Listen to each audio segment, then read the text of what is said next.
Amen. Je vais nous dérouler le programme. Avant de passer la parole au pasteur Ludoxou, nous allons, après son exhortation et la prière pour la famille, passer aux offrandes.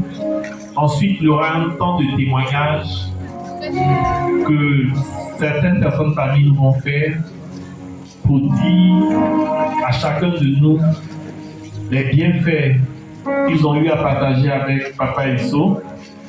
Et après le temps de témoignage, il y aura l'intervention du représentant de la famille pour nous donner les directives concernant les organisations de l'obsèque. Et après, il y aura la prière de fin. Donc, sans plus tarder, je vais inviter le pasteur Jules Dotsou pour l'exhortation.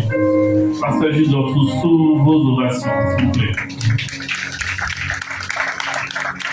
Alléluia.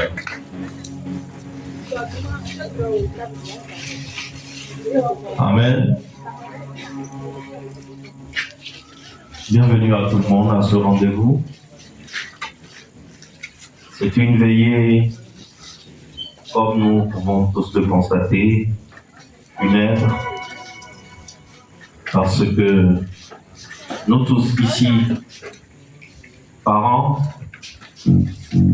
amis, frères biologiques et frères en Christ, nous avons perdu un être cher. Et en ce moment difficile que traverse l'ensemble de la famille Odopé et So, nous venons vous faire part de notre amitié, de notre fraternité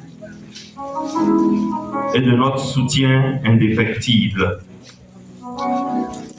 La perte d'un être cher plonge immanquablement toute personne dans la tristesse, n'est-ce pas? Toutefois, je nous exhorte à rester forts et confiants.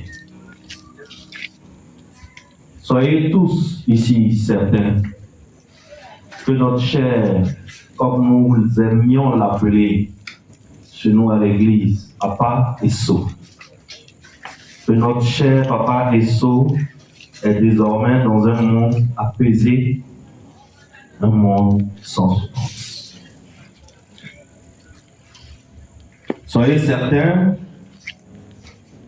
de recevoir nos plus sincères condoléances respectueuses à l'ensemble de la famille éplorée. Une seconde.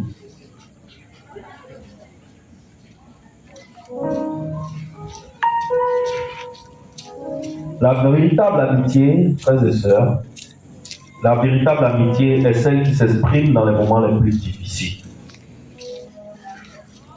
Famille Esso, Odopé, j'aimerais que vous leviez la tête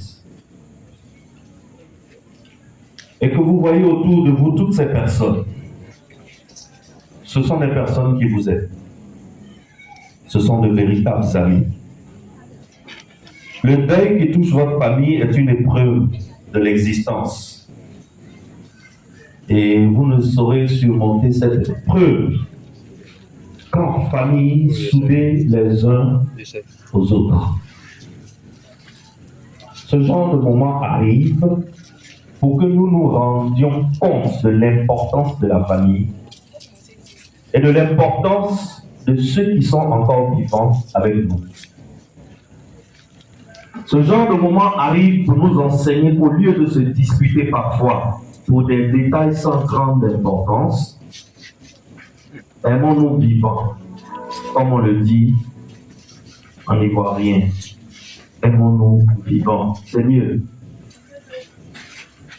Que notre amour pour notre proche qui est décédé aujourd'hui nous rende plus forts et plus fortes. C'est seulement ainsi que son âme pourra reposer en paix. Après le temps de tristesse, viendra le temps de l'apaisement. Malheureusement, toutes les bonnes choses finissent par passer, mais heureusement aussi, toutes les choses difficiles et pénibles finissent par passer. n'est-ce pas? Alors, Papa Esso restera à jamais dans nos cœurs. Mais ce temps de grande tristesse passera. Dis-moi Amen. Je sais que la famille ici présente croit fortement en Dieu. Je sais. Le lendemain du décès de Papa Esso, la famille est venue à l'église. Ils pouvaient dire qu'on avait trop mal. Ils pouvaient dire que tout le monde comprendrait qu'on ne vienne pas à l'église. Mais le lendemain du décès, la famille est venue à l'église. C'est une famille qui a mis sa confiance en Dieu. Et ce que je veux ce soir, c'est que votre foi en Dieu vous apporte du soulagement. Je sais votre père, famille Esso. En général, dans la vie des hommes, lorsque un seul être vous manque, vous avez l'impression que le monde entier est dépeuplé. Mais sachez que la mort ne peut pas tout effacer. Il nous reste de beaux souvenirs que nous avons partagés avec Papa Esso. Il nous reste surtout l'espérance de le retrouver un jour. Dites-moi Amen. Parents et amis de Papa Esso, rien ne pourra vraiment soulager votre douleur. Mais n'oubliez pas que la mort est un privilège pour se libérer des souffrances d'ici-bas. Nous, son Église, nous sommes des amis pour vous tous. S'il y a quelque chose que nous pouvons faire, n'hésitez pas. Apporter notre aide à la famille éplorée, ça sera notre façon de vous montrer que nous partageons votre douleur et que nous vous soutenons. Famille. Après l'enterrement, je vous conseille de prendre un peu de temps pour vous reposer et de trouver du soulagement en profitant de la chaleur familiale.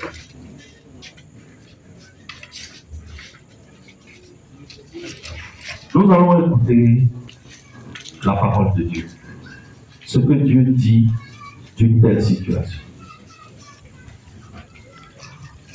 Lorsqu'un décès arrive, les vivants s'inquiètent pour le disparu. Où est-ce qu'il est? Est-ce qu'il est à l'aise? Est-ce qu'il est en paix? Est-ce qu'il est tranquille? Est-ce que son voyage dans l'au-delà se passe bien? Et dans les traditions humaines, les grandes cultures qui ont traversé les époques, on allait jusqu'à donner aux défunts des ustensiles dans le cercueil qui peuvent lui servir pour sa traversée. Ils peuvent lui servir pour son voyage dans l'au-delà. Mais l'Évangile nous enseigne autre chose. La Bible, les Saintes Écritures nous enseignent autre chose. Les Saintes Écritures nous enseignent que c'est plutôt le disparu qui s'inquiète pour nous les vivants. Oui. La parole de Dieu nous montre que c'est Papa Esso qui s'inquiète pour nous actuellement. Il s'inquiète pour vous qui êtes ses proches qu'il aime. Pendant que nous sommes réunis ici, Papa Esso, de là où il se trouve, il s'inquiète plutôt pour nous. Et il aimerait nous passer un message. Mais Dieu n'autorise pas que le monde où il se trouve en ce moment et celui où nous sommes puissent communiquer. Papa Esso veut dire quelque chose à quelqu'un ici. Que veut-il nous communiquer? Ensemble, découvrons ce que Papa Esso veut nous communiquer. En réalité, la seule personne qui est capable de nous dire de façon fiable ce qui se passe de l'autre côté du rideau lorsque la mort arrive, c'est quelqu'un qui est déjà allé là-bas, qui a eu la victoire sur la mort là-bas et qui est revenu parmi nous. C'est lui seul qui peut nous dire de façon fiable qu'est-ce qui se passe de l'autre côté. Toute personne qui prétendra te parler de ce qui se passe de l'autre côté, mais qui n'a jamais franchi ce rideau, qui n'est jamais allé de l'au-delà et qui a eu la victoire dans l'au-delà et qui est revenu. Tout ce qu'il te dit, ce n'est que spéculation. On est d'accord? Si tu es d'accord, lève la main avec moi. Tout ce qu'il te dira n'est que spéculation. Et la seule personne à notre connaissance qui a traversé ce mur qui sépare ces deux mondes, qui a traversé le voile qui sépare les deux mondes, qui est allé de l'autre côté du rideau, et sur qui la mort n'a pas eu de victoire, qui a pris le pouvoir sur la mort, qui a confisqué les clés du Sheol et de l'Hadès, qui a confisqué les clés du séjour des morts, c'est le Seigneur Jésus-Christ. Il est donc le seul qui est qualifié pour nous dire ce qui se passe là-bas réellement. Et une fois dans les Écritures, et je pense que c'est la seule fois, le Seigneur Jésus-Christ a levé le voile pour que les vivants, ceux qui sont dans le monde des vivants, voient ce qui se passe dans le séjour des morts, afin que nous puissions en prendre de la graine. Et cette fois-là, c'est dans le livre de Luc, chapitre 16, versets 19 à 31. C'est la parabole de Lazare et du riche homme. Jésus-Christ est Dieu descendu des cieux, venu parmi les hommes, avec pour objectif de nous montrer les mystères célestes. Et comme il n'existe aucune langue sur cette terre capable de trouver les mots qui peuvent exprimer les mystères célestes, lorsqu'il veut nous parler de quelque chose qui est caché de profond, il utilise des paraboles. Celui qui a compris le sens de la parabole a compris le mystère. Et très souvent, nous lisons ces paraboles, mais en réalité, avons-nous vraiment compris le mystère céleste qui est caché dans cette parabole? Aujourd'hui, nous allons découvrir, je n'ai pas le temps de dérouler entièrement, mais nous allons voir brièvement dans cette parabole qu'est-ce que le Seigneur Jésus-Christ voulait nous enseigner. C'est pour cela, tu vas suivre avec moi, comme tu n'as peut-être pas ta Bible sur toi, je lis pour toi. Nous sommes en Luc chapitre 16, nous allons lire des versets 19 à 31. Il y avait un homme riche qui était vêtu de pourpre et de fin lin, et qui chaque jour menait joyeuse et brillante vie. Un pauvre nommé Lazare était couché à sa porte, couvert d'ulcères, et désireux de se rassasier des miettes qui tombaient de la table du riche. Et même les chiens venaient encore lécher ses ulcères. Le pauvre mourut, et il fut porté par les anges dans le sein d'Abraham. Le riche mourut aussi, et il fut enseveli. Dans le séjour des morts, il leva les yeux, et tandis qu'il était en proie au tourment, il vit de loin Abraham et Lazare dans son sein. Il cria: Père Abraham, aie pitié de moi, et envoie Lazare, pour qu'il trempe le bout de son doigt dans l'eau et qu'il me rafraîchisse la langue, car je souffre cruellement dans cette flamme. Abraham répondit: Mon enfant, souviens-toi que tu as reçu tes biens pendant ta vie, et que Lazare a eu les maux pendant la sienne. Maintenant il est consolé et toi tu souffres.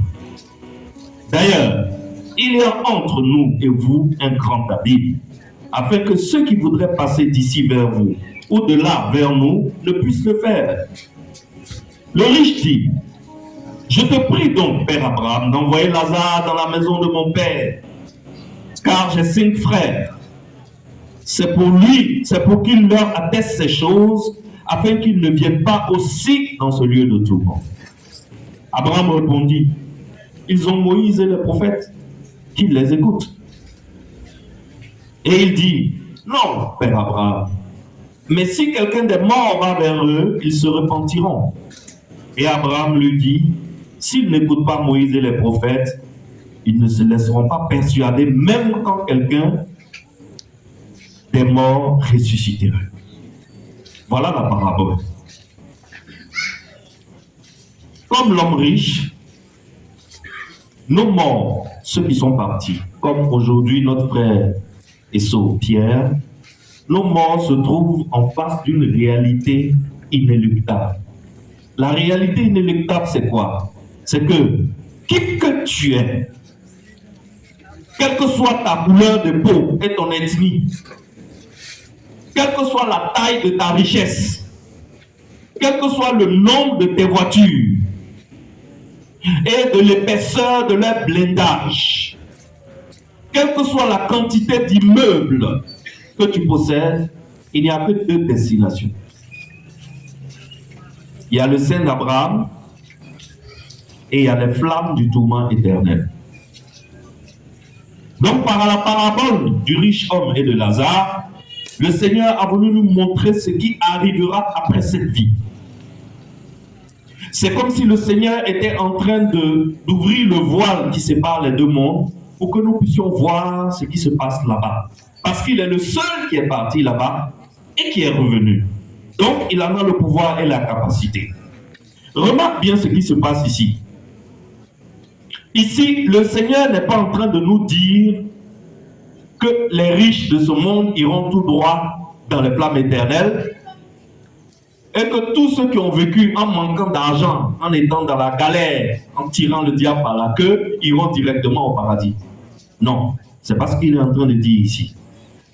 Ici, quand tu remarques, c'est seulement le nom de Lazare qui a été cité dans la parabole.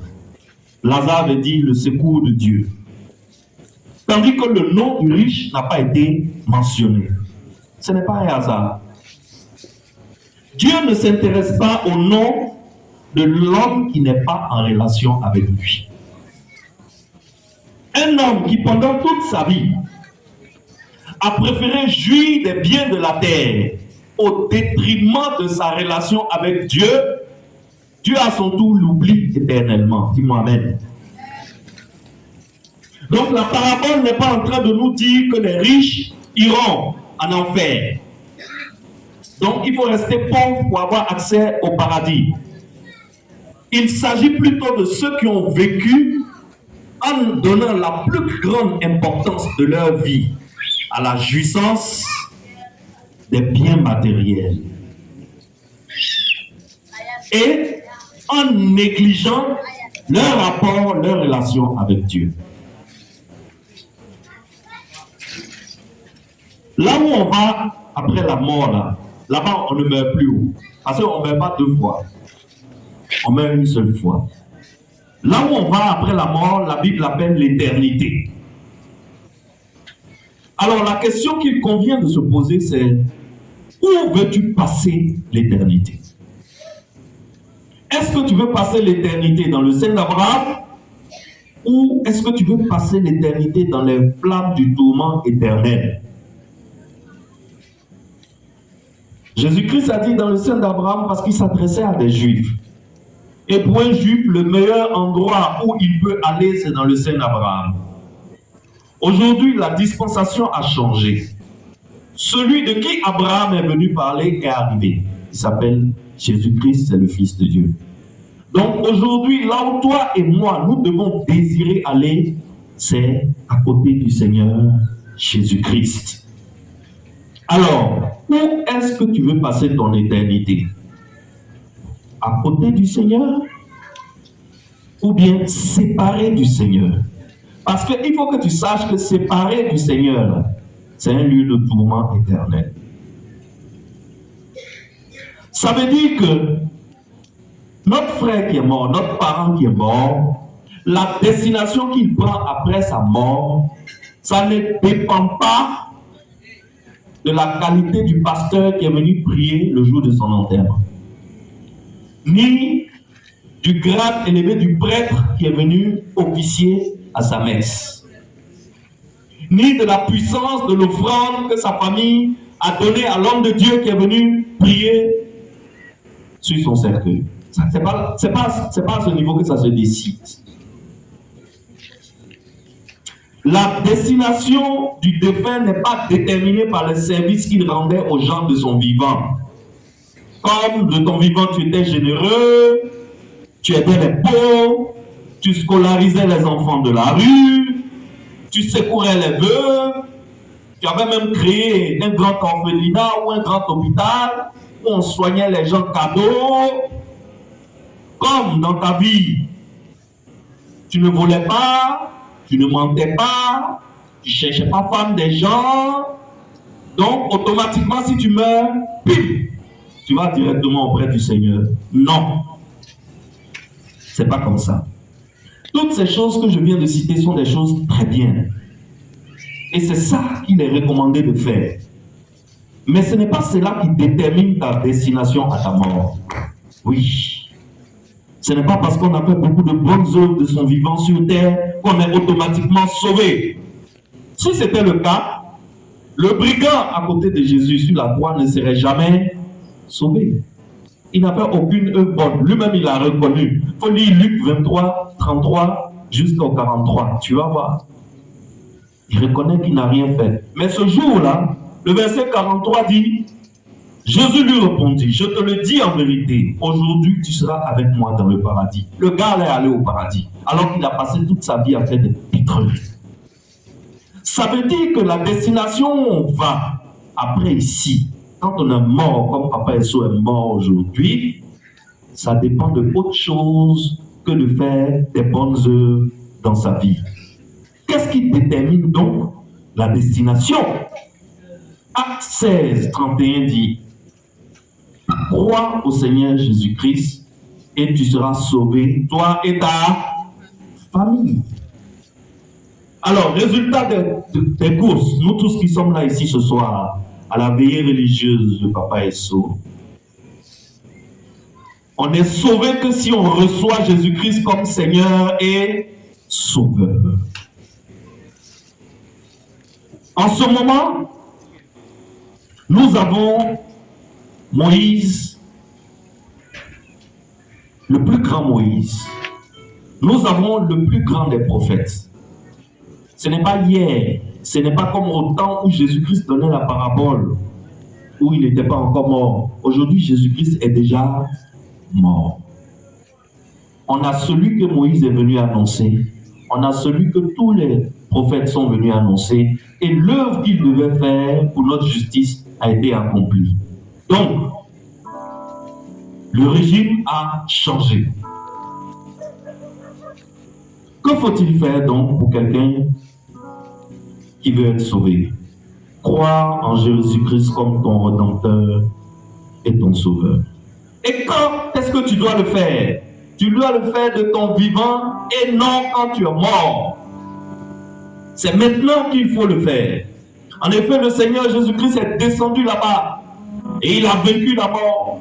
Et il est ressorti le 3e jour. Il est sorti victorieux et il est monté au ciel. Et il a inauguré un chemin nouveau pour nous les pécheurs. Pour tous les pécheurs qui acceptent d'être lavés de leurs péchés par son sang. Un chemin existe désormais. Mais si l'on veut suivre ce chemin que le Seigneur a frayé, on doit s'y engager sur cette terre avant la mort.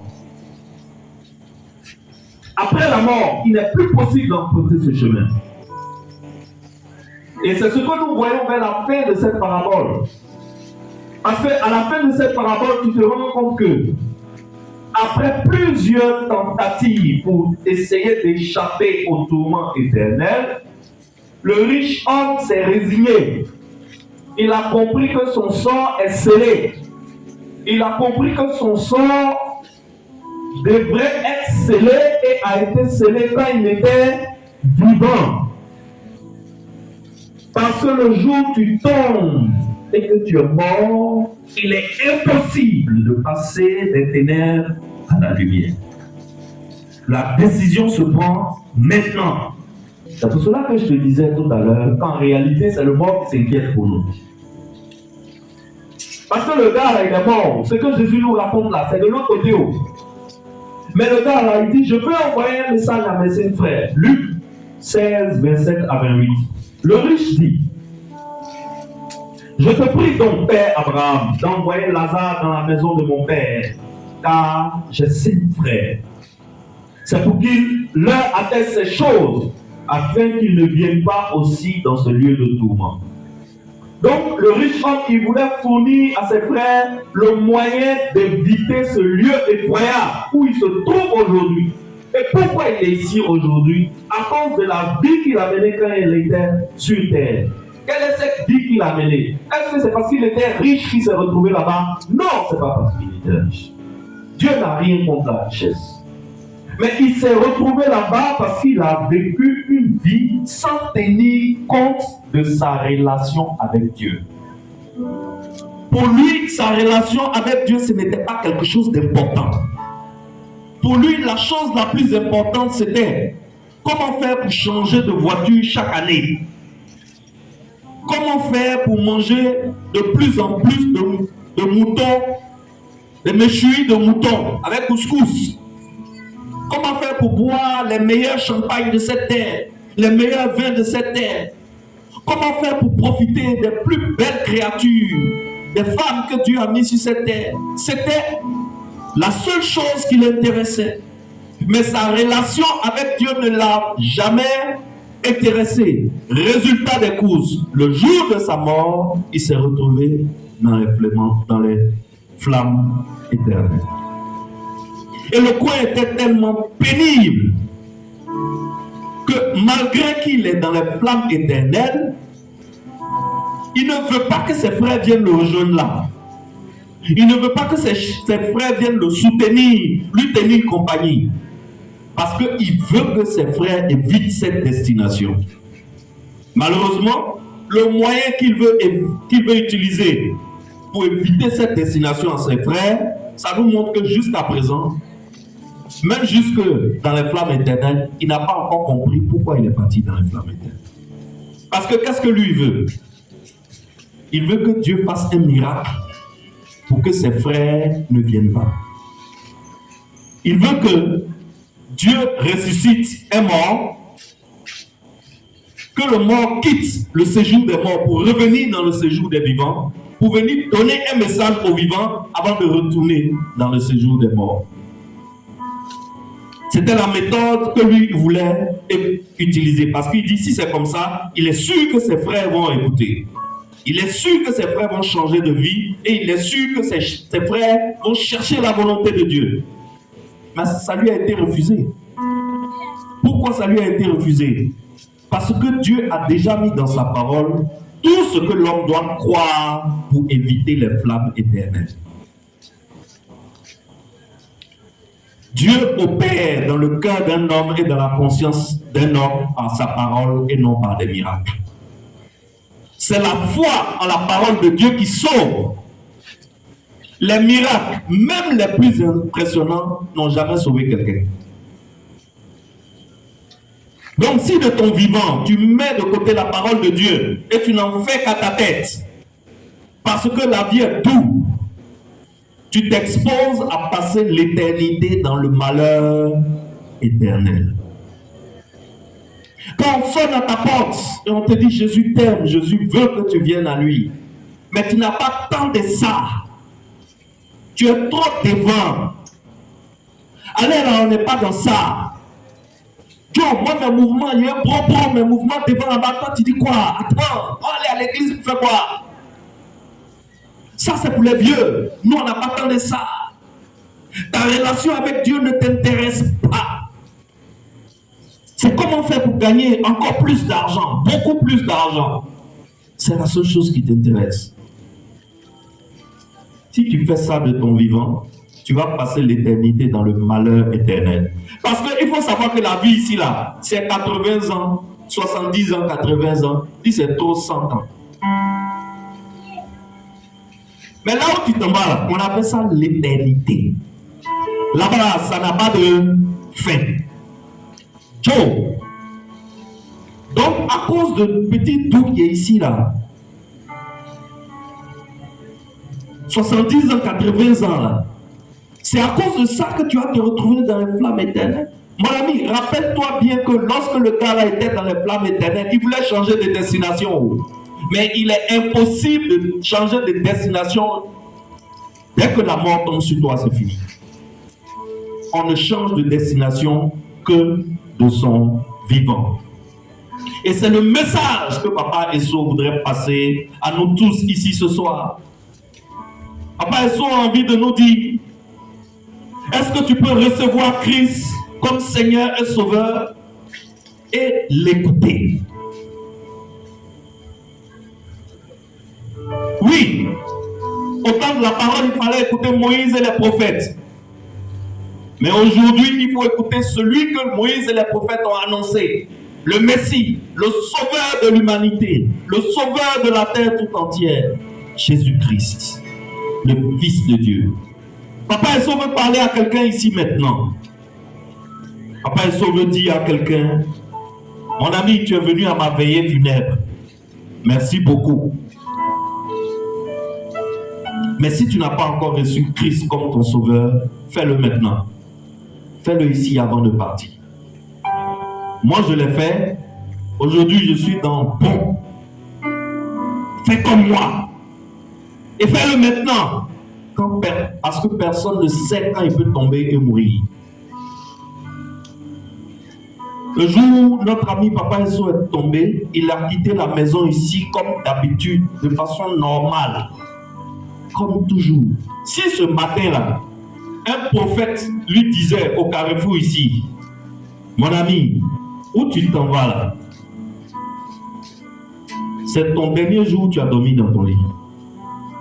Parce que d'ici où tu t'en vas là, il te reste 21 jours à vivre. Et les 20 derniers jours, tu vas les passer en soins intensifs dans un hôpital. Papa Esso va dire, oh, pousse vite devant moi. Parce que quand il partait, il était encore enfant. Il tenait sur ses pieds. Il avait la force et la vigueur d'un homme. Personne ne sait quand il va tomber. Tu n'as pas encore reçu Christ? Reçois Christ maintenant, ce soir. Jésus-Christ est le seul chemin qui permet de passer de la mort éternelle dans la souffrance à la vie éternelle dans la félicité. Jean 17, 3. Je veux que la voix de la destinée se mette en place et qu'il nous prépare ce cantique qui dit Jésus-Christ est notre ami fidèle. Jean 17, 3 dit quoi? Jean 17, 3 dit, c'est sur ça que je termine. Or, la vie éternelle, c'est qu'ils te connaissent, toi, le seul vrai Dieu, et celui que tu as envoyé, Jésus-Christ. Alors je veux de nouveau poser la question à quelqu'un. Si la vie éternelle n'a qu'une seule condition, n'a qu'un seul chemin, ce seul chemin, c'est accepter Jésus-Christ comme Seigneur et Sauveur de son vivant et de l'écouter. Parce que beaucoup l'acceptent mais ne l'écoutent pas. Accepter Jésus-Christ comme Seigneur et Sauveur et d'écouter Jésus-Christ. Dis-moi ce soir, où veux-tu passer l'éternité? Aujourd'hui, tu es assis. Aujourd'hui, je suis debout devant toi, je tiens le micro. Aujourd'hui, je parle avec toute la vigueur de mon âme. Je ne sais pas de quoi demain sera fait. Mais sache que le jour où tu tombes, c'est fini. La possibilité de changer de destination s'arrête à ta mort. Donc c'est de son vivant qu'on fait le choix de la destination. Où veux-tu passer l'éternité? Avec le Seigneur Jésus-Christ ou dans les flammes du tourment éternel? À côté de notre Seigneur Jésus-Christ ou séparé de notre Seigneur?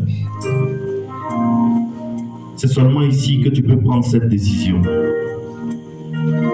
L'abîme qui existe entre les flammes éternelles et le sein de Jésus-Christ est trop grand et personne ne peut le franchir. Alors, j'aimerais poser une question avant de finir. S'il y a quelqu'un ici qui n'a pas encore reçu Christ, c'est le moment. Il suffit de lever la main. S'il y a quelqu'un ici qui n'a pas encore reçu Jésus-Christ, c'est le moment. Il suffit de lever la main. Et tu vas recevoir Jésus-Christ. S'il y a quelqu'un ici qui n'a pas encore reçu Christ, vous voyez le pasteur en costume là-bas, le pasteur en costume noir, tu peux t'approcher de lui. Il va te faire la prière du salut. Et tu vas recevoir Jésus-Christ comme Seigneur et Sauveur de ton vivant. C'est ici que ça se passe. Parce que le jour où tu tombes, c'est fini. Voilà le message que Papa Esso voudrait passer à tous ceux qui sont venus à sa veillée. Actuellement, Papa Esso est dans le bon. Il est dans le sein de notre Seigneur Jésus-Christ. Nous avons l'assurance de son salut. C'est pourquoi nous allons envoyer ce chant à notre ami fidèle.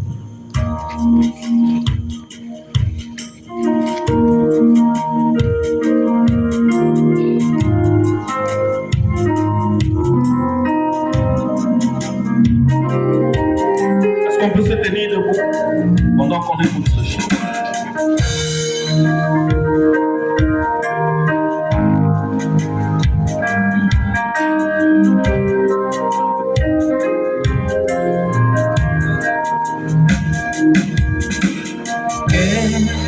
L'ami fidèle et nombreux, nous avons Jésus-Christ, toujours prêt à nous entendre, à répondre à notre cri. Il connaît nos défaillances, nos chutes de chaque jour.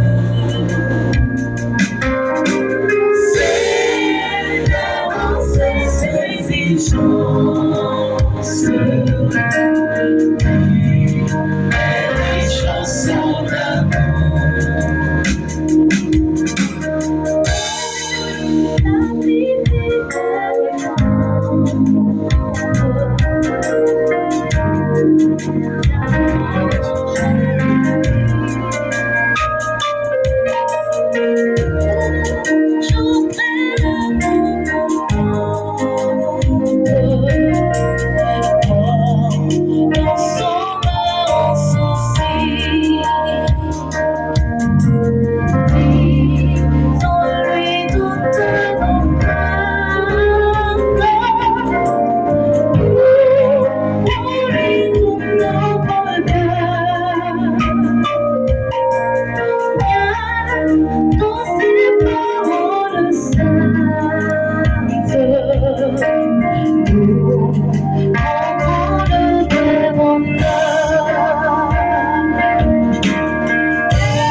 Alléluia. Tout le monde peut s'asseoir à part la famille éplorée. Si la famille éplorée peut rester debout. La famille est aujourd'hui. Je vais inviter ici mon père, Papa Medj Samuel, qui est du même village que Papa Esso, pour venir prier en tant qu'homme de Dieu pour la famille. Nous voulons te dire merci. Et te rendre grâce notre Dieu, pour ce moment qui nous réunit. Sachant que notre Dieu, tout ce que tu fais est bon. C'est toi qui nous as conçus. C'est toi qui nous as créés et qui a déterminé les bornes de nos vies.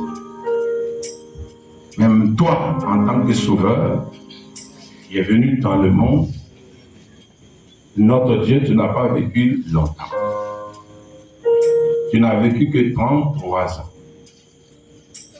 Et notre Dieu, en tant qu'humain, à cause de nos faiblesses, et parce que nous ne te connaissons pas, notre Dieu, quand quelqu'un meurt, alors qu'il a un âge plus bas, Seigneur, alors on ne meurt plus et on souffre. Nous voulons ce soir te dire merci pour le message que nous venons d'entendre. Oh, qui remplit nos âmes d'espérance et qui nous donne notre Dieu encore de nous confier en toi et de nous attendre à toi. Que ton nom soit béni. Pour cette grâce que tu nous as faite, de nous faire passer de la mort à la vie, de nous faire passer des ténèbres à ton admirable lumière. Que ton nom soit béni. Père, en face de la mort, nous sommes plus que vainqueurs et nous n'avons rien à craindre. Nous t'en sommes infiniment reconnaissants de changer notre identité et de nous donner de pouvoir comprendre que la mort est la voie par excellence que tu as préparée pour nous, pour que nous puissions entrer dans ta présence. Merci encore. Père, je voudrais te recommander la famille et demandant que la consolation qui vient de toi, la consolation que donne le Saint-Esprit, leur soit accordée. Que ce soit toi, Saint-Esprit, qui sache chercher leur l'âme et qui sache que notre Dieu remplit leur cœur de ta paix. Nous voulons les recommander à toi. Nous avons entendu un message, un très bon message, nous montrant que ceux qui sont morts sont conscients et qu'ils sont en vie. Et que, étant de l'autre côté, leur désir le plus ardent, c'est de voir les membres de leur famille venir dans la félicité céleste. Seigneur, je prie pour cette famille, demandant notre Dieu et notre Père, que ce message, notre Dieu, soit écrit sur la table de leur cœur. Et s'il y a des gens qui ne te connaissent pas, Père, permets que leur souvenir de la mort, notre Dieu, de ton serviteur, soit que nous sommes venus entendre un message qui a ébranlé l'autre fois et qui nous a permis de te connaître. Et rendre gloire à ton nom pour ce qui s'est passé. Bénis cette famille. Bénis cette famille. Donne-leur la consolation qui vient de toi. Et que ta main soit sur leur vie. Seigneur, tu sais que chez nous, quand quelqu'un meurt jeune, tout de suite, on indexe la sorcellerie. Notre Dieu, pour nous, nous savons une chose. C'est toi qui as bien voulu qu'il en soit ainsi. C'est pour cela que je prie que la force qui vient de toi leur soit commune. Et que toute idée noire venant de l'ennemi leur soit arrachée de leur cœur au nom de Jésus. Que ta paix soit leur partage. Et que ta parole, qu'on vient d'entendre, trouve une place pour germer pour l'espérance de la gloire qui nous attend un jour. Bénis cette famille. Donne la force et dirige cette famille au nom de Jésus. Gloire te soit rendue au nom de Jésus. Amen. Merci, papa. Merci.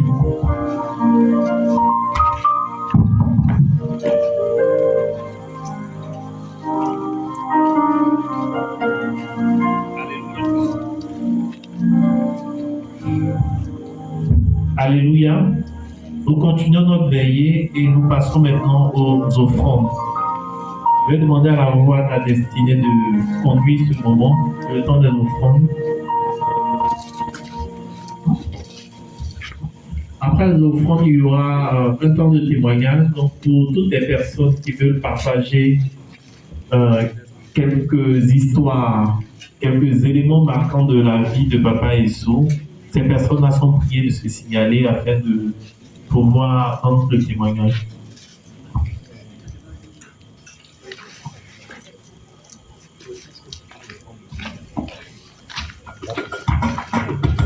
Alors donc, l'offrande que nous faisons, c'est une offrande de soutien pour la famille, ce n'est pas une offrande pour l'Église.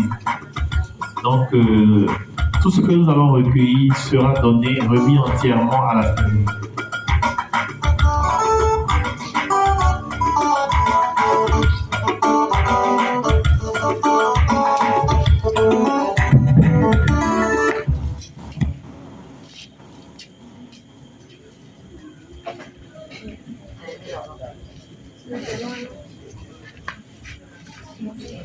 Oh mon Dieu, qui est beau comme toi. Oh mon Dieu, qui est beau comme toi. Maître des cieux, maître de la terre, à toi la gloire pour l'éternité. Oh mon Dieu, qui est beau comme toi. Oh mon Dieu, qui est beau comme toi. Maître des cieux, maître de la terre, à toi la gloire pour l'éternité.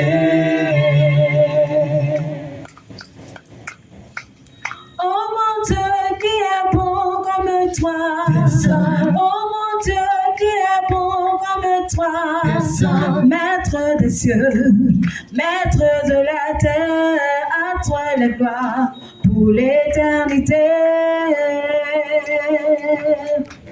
Oh mon Dieu, qui est beau comme toi. Oh mon Dieu, qui est beau comme toi. Maître des cieux, maître de la terre, à toi la gloire pour l'éternité. Tu m'as donné la vie, la paix, la joie, le bonheur. Tu m'as donné la vie, la paix, la joie, le bonheur. Je veux te louer, je veux te célébrer de tout mon cœur pour l'éternité. Oh oui, tu m'as donné la vie, la paix, le bonheur et la joie. Tu m'as donné la vie, la paix, le bonheur et la joie. Je veux te louer, je veux te célébrer de tout mon cœur pour l'éternité. Oh mon Dieu, qui est bon comme toi. Oh mon Dieu, qui est bon comme toi. Maître des cieux, maître de la terre, à toi la gloire pour l'éternité. Nous disons merci à la voix de la destinée. Donc, s'il y a un bien-aimé, une bien-aimée qui a un témoignage à nous faire partager pour Papa Esso, lui prions de bien vouloir lever la main. Et aussi des témoignages, je vais appeler Papa Théoulou, qui sera le premier de la liste. Il a quelque chose à nous partager. S'il y a d'autres mains, okay.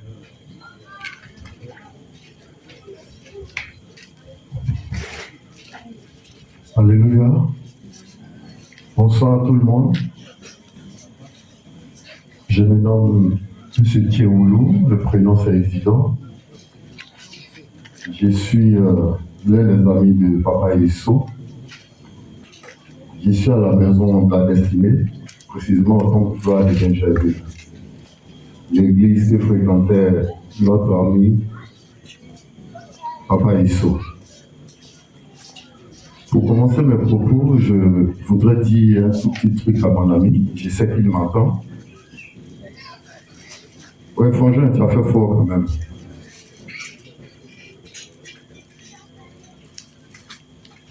On s'est retrouvés le dimanche au siège à l'église, tout juste à côté d'Abidjan Mall. C'est là se trouve le siège de la maison de la destinée. On a fini la prière. Moi, je suis véhiculé.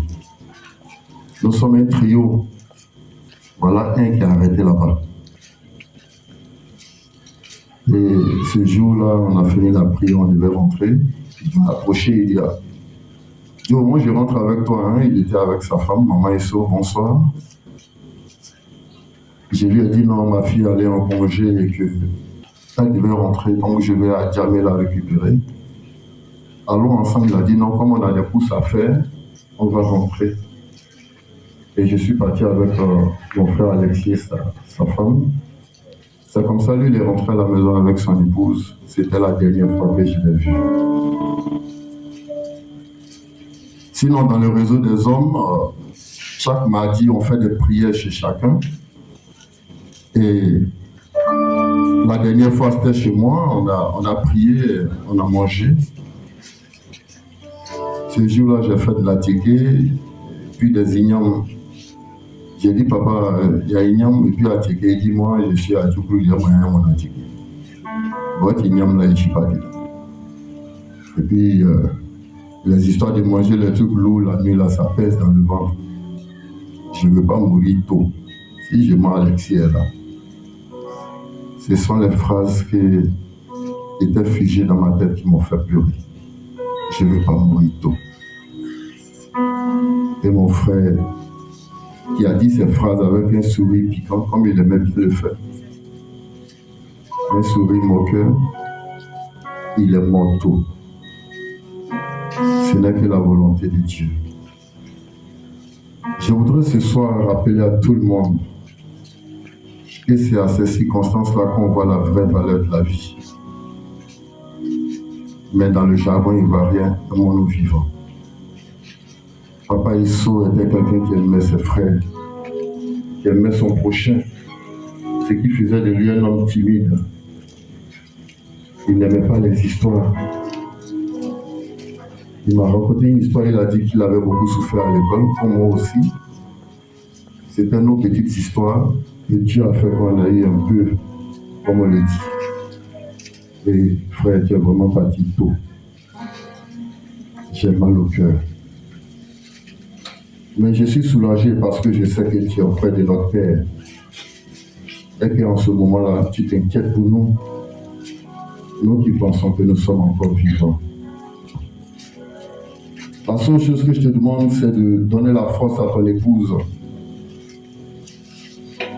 De tenir le coup. Je sais aussi que tu as des amis et collègues qui sont là. Tes frères de la cour ici présents, tes voisins qui te connaissent très bien. Je sais que de là où tu es,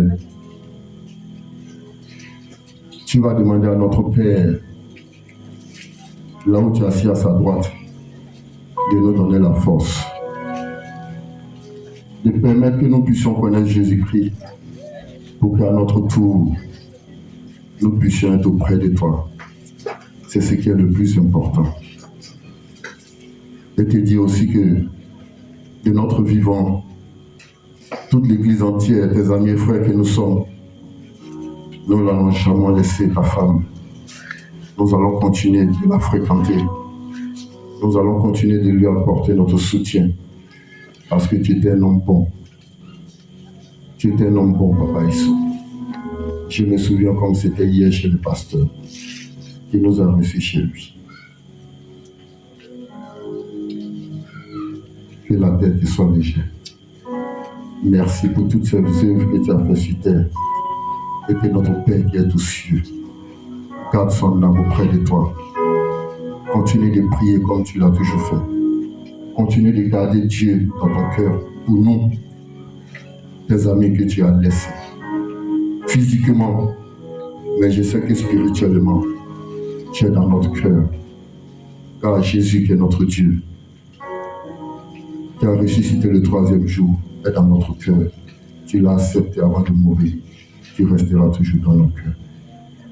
Merci Papa Isso pour ton passage. Merci pour l'amour que tu nous as apporté. Que Dieu te garde auprès de lui. Je vous remercie.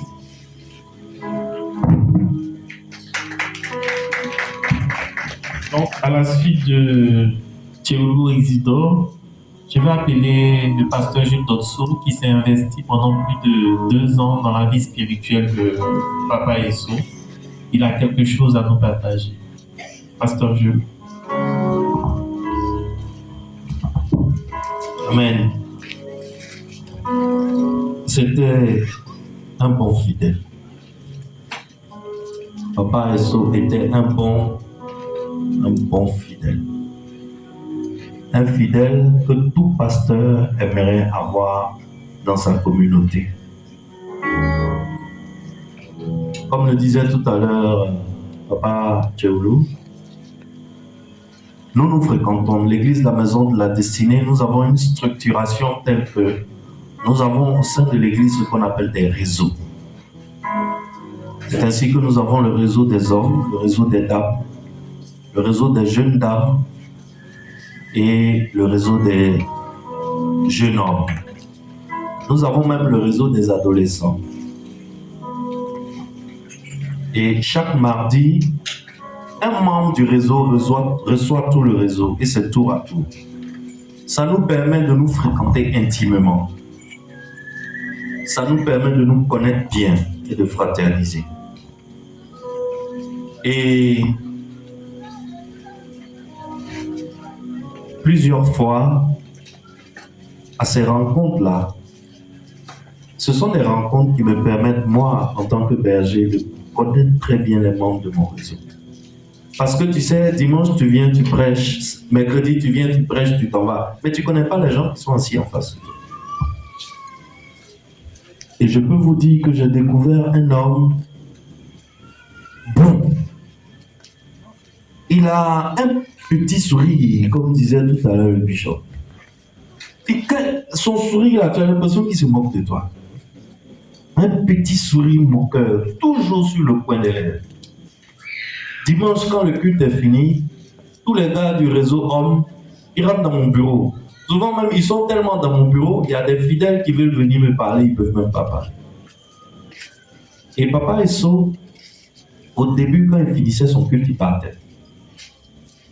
Mais à partir d'un moment, quand on a commencé à bien se fréquenter, à se connaître, lui aussi rentrait dans mon bureau et on échangeait sur notre quotidien. Je peux vous dire que cet homme-là, tout le monde l'aimerait avoir comme ami et tout pasteur aimerait l'avoir comme fidèle.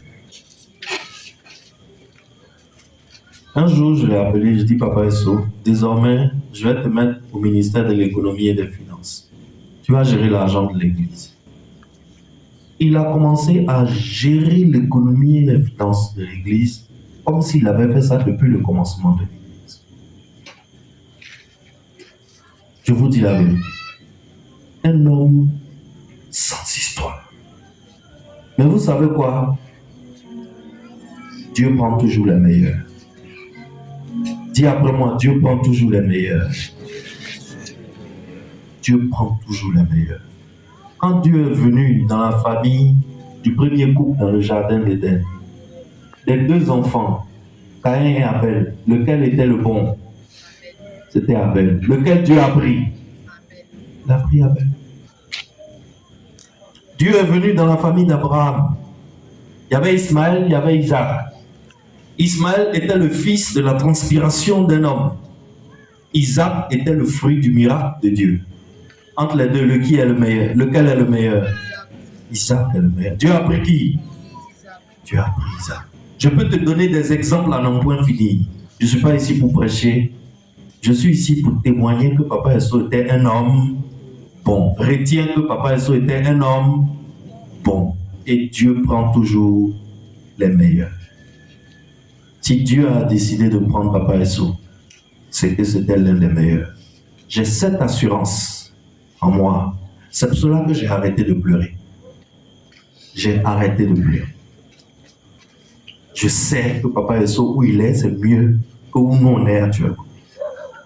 Et je sais que le passage de Papa Esso sur la terre a été utile. Sa mission étant terminée, Dieu l'a rappelé à la maison. Parce que nous les hommes, ce que nous oublions, c'est que nous sommes des êtres célestes. Notre papa est dans les cieux. Notre famille est la famille céleste. Le sang de Jésus-Christ a fait de nous des enfants de Dieu. Et notre maison, c'est là où se trouve notre Père. Il nous a envoyés en mission sur la terre. Et quand tu es venu, que tu as fini ta mission, que ta mission a été un succès, qu'est-ce que Dieu fait? Il te rappelle.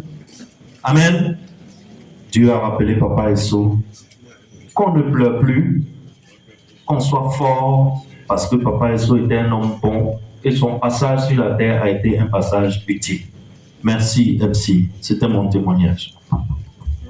On acclame le Seigneur. On va appeler ici maintenant le représentant de la famille.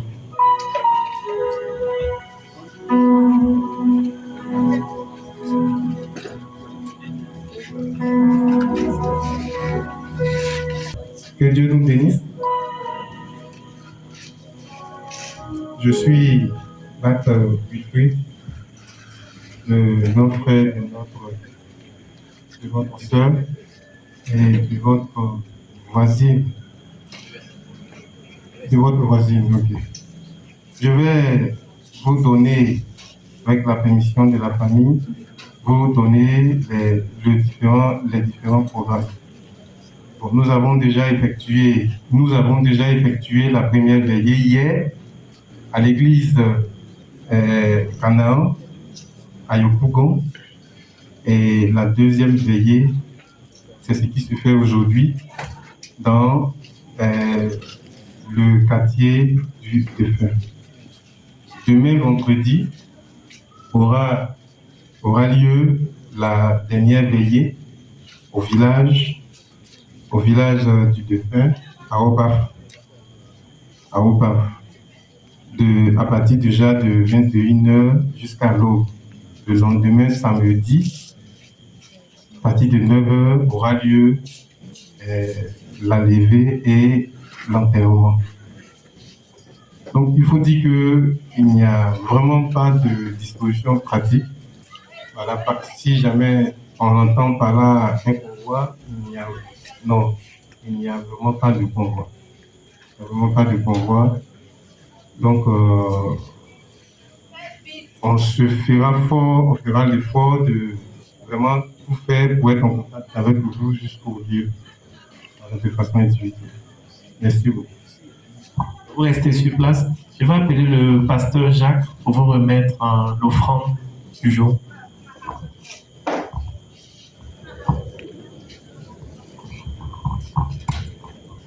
C'est au nom de l'Église. Encore, nous voulons dire Yahweh à la famille, que le Seigneur vous fortifie davantage.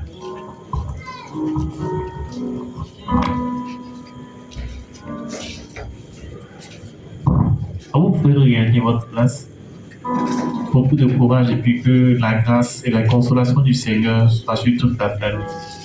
Tous nos bien-aimés qui n'ont pas encore eu le privilège, mais l'occasion de présenter les condoléances à la famille sont priés de suivre le protocole pour ce faire.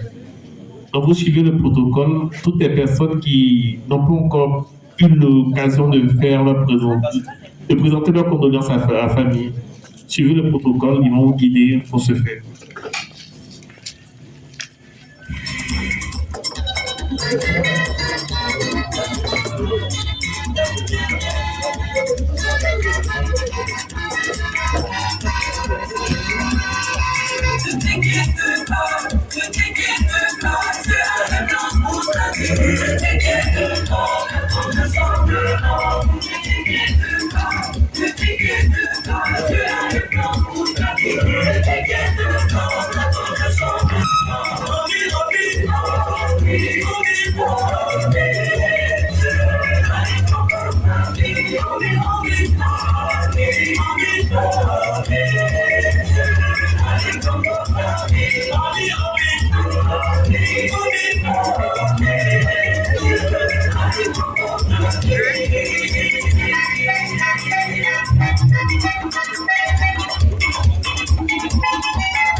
Dieu.